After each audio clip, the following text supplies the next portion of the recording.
ACO Kapil sir, ACO Vipin sir, हमारे समस्त GM साहबान, हमारे सभी डिप्टी कलेक्टर्स, हमारे तहसीलदार साहबान, सारे डीजीएम साहबान, हमारे सामने प्राधिकरण के बैठे हुए सभी अधिकारी कर्मचारीगण, पुलिस के हमारे सभी अधिकारीगण, भूतपूर्व सैनिक और इस कार्यक्रम में अपनी प्रस्तुति देने वाले प्यारे बच्चों और शिक्षिकाएं। सर्वप्रथम मैं 75वें गणतंत्र दिवस पे आप सबको बधाई और शुभकामनाएं देता हूं। ये गणतंत्र अमृत काल में पहुंच गया।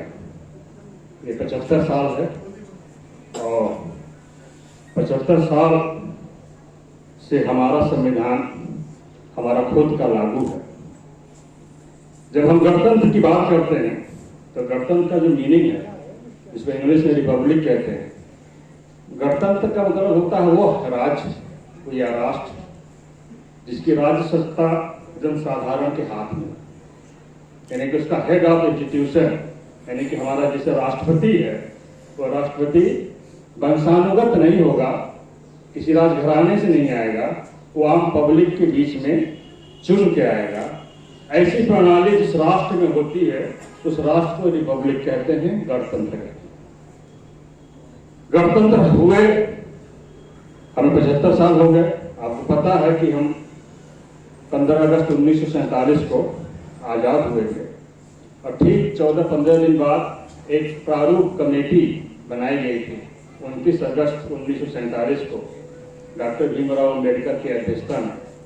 उन कमेटी का काम था कि जो विश्व में प्रचलित संविधान है उसका अध्ययन करें, उसकी अच्छाइयों को परखें और जो हमारी परिस्थिति है, जो भारतीय परिस्थिति है, भारतीय समाज की परिस्थिति है, उस परिस्थिति को उसमें लागू करें।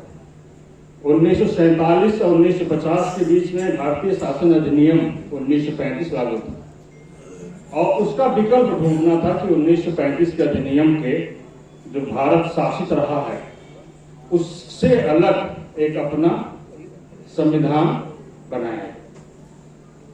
संविधान का अर्थ होता है कि हमारा वे ऑफ लाइफ क्या होगा, राज्य सत्ता करने की प्रणाली क्या होगी, व्यक्ति के रूप में हमारे क्या कार्य होंगे, एक संस्था के रूप में क्या कार्य होगा, एक राष्ट्र के रूप में हमें क्या करना है।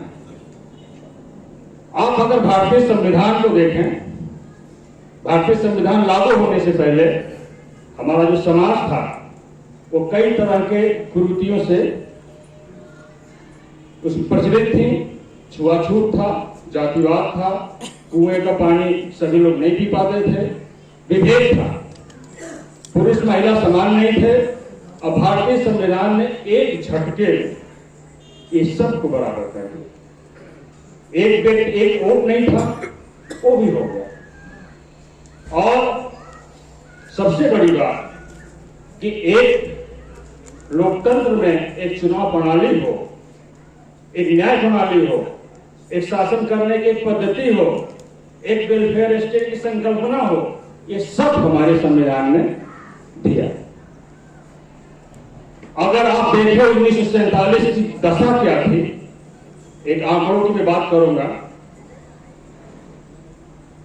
1947 में हमारी साक्षरता मात्र 12% थी। 12 महिलाओं की साक्षरता केवल 8% थी। आज 2011 की जनगणना के हिसाब से 75% है। 21 की अभी हुई नहीं है, 21 की देखेंगे तो वह एवं देन 80-85%। 8%, 12% से आप 85%। 47 में अगर आप अन्य फूड ग्रेन की स्थिति अगर देखें तो 50 मिलियन टन था, आज 350 मिलियन टन है। भारत की जनसंख्या उस समय 33 करोड़ थी, आज 142 करोड़ होते हुए भी हम अन्न पे आत्मनिर्भर हैं। ऊपर से प्रतिबंध लगाया जाता है कि गेहूं नहीं भेजा जाएगा, चावल हम दूसरे देश को नहीं देंगे, अभी हाल ही में लगाया गया है।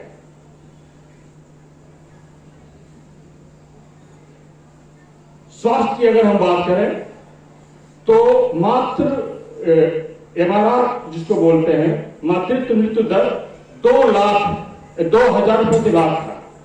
यानी कि प्रसव में रहती हुई महिलाएं 1 लाख में से 2,000 लोगों की मृत्यु हो जाती थी।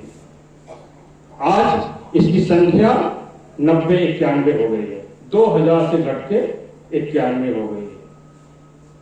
पोलियो नहीं है इस देश में, मलेरिया नहीं है इस देश में। आप देखिए हमारा हर गांव, हर कस्बा कोई न कोई PSC CSC है। एक स्वास्थ्य व्यवस्था आज हमारे पास है।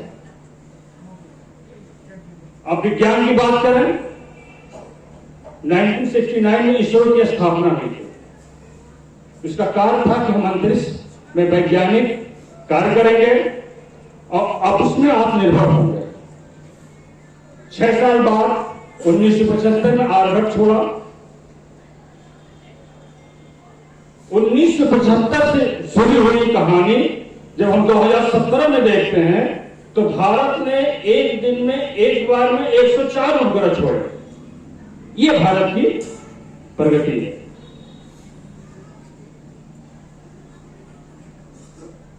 अभी ओलंपिक हुआ, अभी एशियाड हुआ।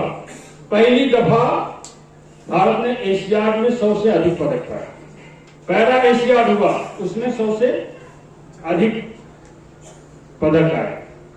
अभी हाल ही में आपने देखा होगा, अंतरिक्ष की बात कर रहे हैं, चंद्रयान 3 पे गया, सक्सेसफुली लैंड हुआ और पूरे विश्व ने लोहा माना।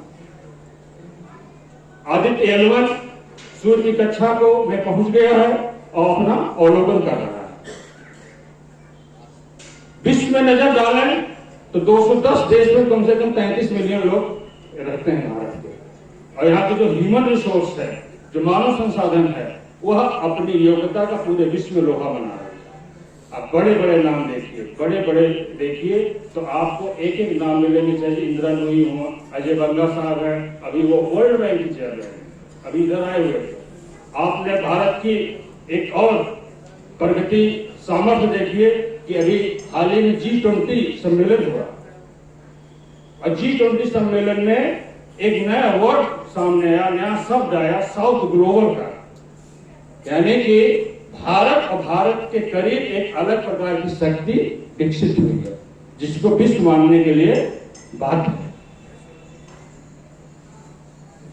आज अगर आप पूरे सार्क देशों को देखें, दक्षिण एशिया के देशों को देखें और तुलना करें कि भारत में क्या हो रहा है, तो आप पाएंगे श्रीलंका की अर्थव्यवस्था कैसी थी आप जान रहे हैं, बांग्लादेश कैसा है आप जान रहे हैं, पाकिस्तान कैसा है आप जान रहे हैं।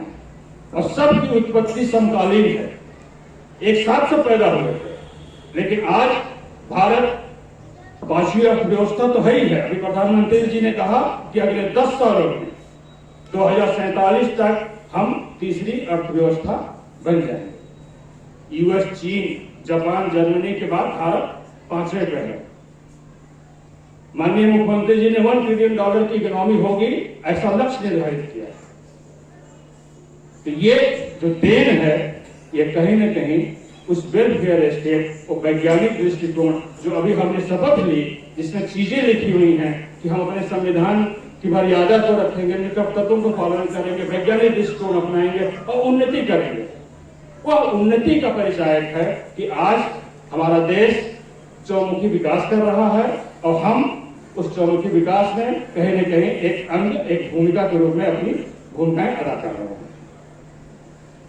गणतंत्र निश्चित तौर पे आम पब्लिक के बीच का है, आम आदमी के बीच का है। जब वो व्यक्ति राज सत्ता में उसकी भागीदारी होती है तो गणतंत्र अच्छा होता है। हमारे यहाँ 1951-52 से चुनाव हो रहे हैं और ये एक बार भी ऐसा नहीं हुआ कि भारत के चुनाव में किसी मिलिट्री ने, किसी सैनिक शासक ने हस्तक्षेप किया हो। यहाँ पे सत्ता का स्थानांतरण इतना स्मूथ होता है कि पूरा विश्व इस पर हतप्रभ रहता है। हमारे यहाँ EVM खुलती है सुबह 8 बजे, 12 बजे तक पता चल जाता है कि किसकी सत्ता रहेगी और किसकी जाएगी। और जो हारने वाला है वह फिर बधाई देता है, कहता है कि मुझे जनता का जो जनादेश मिला है हमें स्वीकार है, हम एक अच्छे विपक्ष की भूमिका निभाएंगे और जो जीत रहे हैं उनको बधाई।